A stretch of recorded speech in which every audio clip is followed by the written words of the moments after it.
Death is our road to immortality. This statement looks paradoxical, that death can lead us to immortality. Death means abolition of existence, the denial of life. How can death be a mechanism leading us to immortality? But this is exactly what Ashwapati is saying, that death is our road to immortality. He has already seen the future in a certain sense. He sees an ominous shadow followed by a stupendous light. Shadow followed by stupendous light. Death leading to immortality. That vision he is already having, Ashwapati. The context is Narad is in Ashwapati's palace in Madura. He has come all the way from his home in paradise to be present in the palace well before the arrival of Savitri after meeting Satyavan in the Shalva woods. He has timed his visit very well, perfectly. He is there in the palace 1 hour before Savitri returns after her discovery, after her meeting Satyavan. Narad asks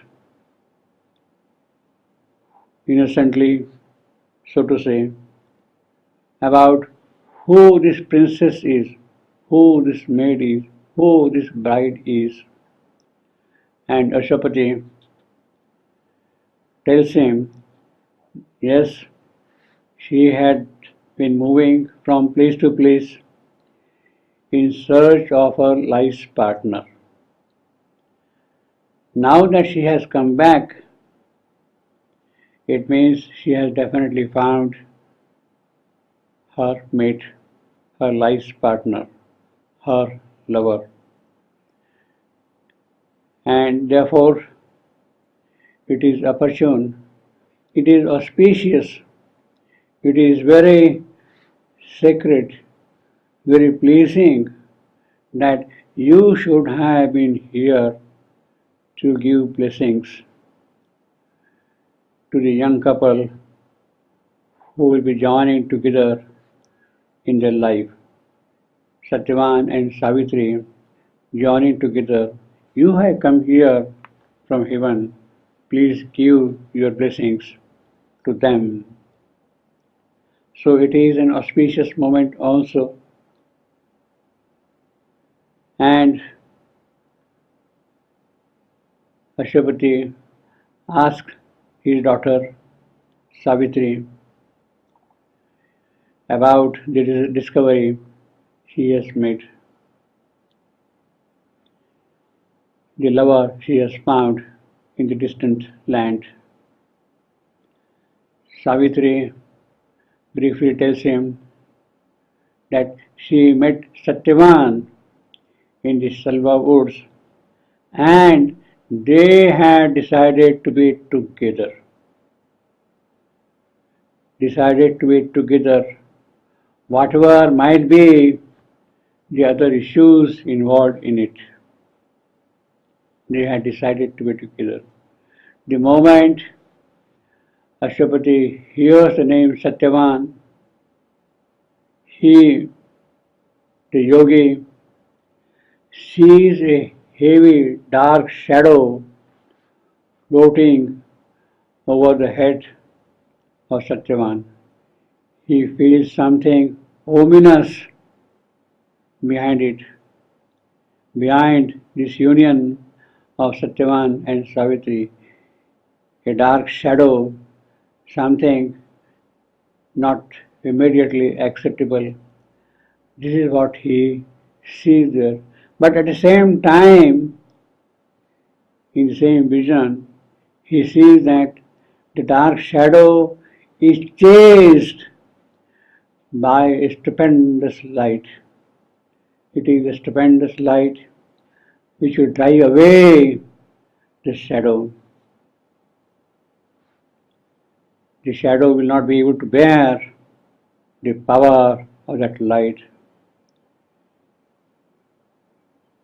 He answers Savitri, yes, Savitri, what you have done is well done.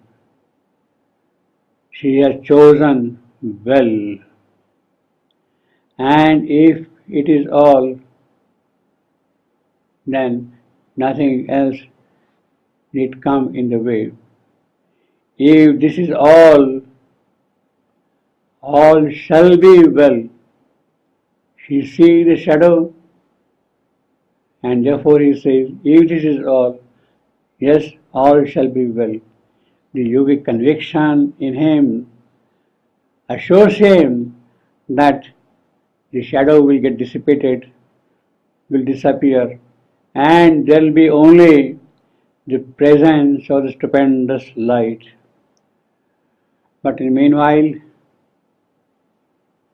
what we see with our human eyes, with our human faculties, with human perception, something which is not acceptable, something which is blemished, something which is faulty, defective, unholy, inauspicious, dangerous, perilous. We see our destiny in that manner, but also we see our destiny in both the terms, in terms of good, in terms of evil. But ultimately, it is the good that triumphs over evil.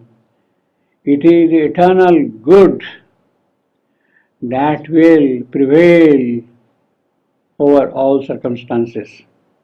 And therefore, he tells that maybe something inauspicious seems to be there around, but it is the good that will prevail over it.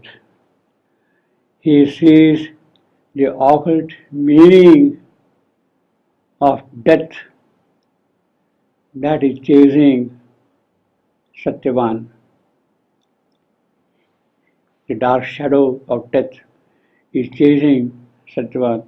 He sees that, but he sees also the occult meaning of that death. Yes, that death seems to be a necessary death for something much brighter, something more beautiful to happen. And therefore, he says that death is our road to immortality. Satyavan might die, has to die, because it is through that death that the door will be cut through the darkness and bring immortality here. After all, what is death here? Death is a mechanism. Death is a means of progress, of growth, through removing all that stands in the way of the spirit, its manifestation. It is that which death takes away, and what remains is the true essence of the soul, and it is that soul which grows, becomes more and more perfect in the course of life. Life after life, it accumulates the divine quality in it and grows and progresses. What does not lend itself to that progress, it is that which is taken away, removed by death. So, in that sense, death is our road to immortality.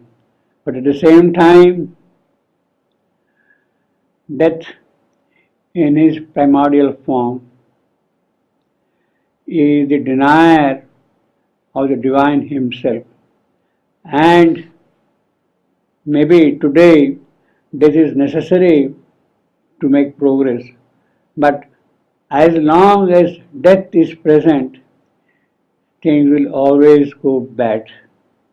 And it becomes necessary that death himself then be removed. When death is conquered, then it becomes a road to immortality. Out of the darkness, we move towards light. Through the falsehood, we go towards truth. Following the path of mortality, we approach immortality. Asatoma sadgamaya, tamasoma jyotirgamaya, mrutyorma amrutam gamaya, mrutyorma amrutam gamaya. Through mrityu to amruta, through death to immortality, that has been the progress. But now, if that amruta, that immortality has to come and establish itself here in the mortal world, then death has to go away. And that is the purpose of Satyavan and Savitri coming together. That is the occult content of Satyavan's death. And therefore, in that sense, it becomes a glorious death. Death of conquest, death of establishing, death for establishing immortality in the mortal world. Death is our road to immortality.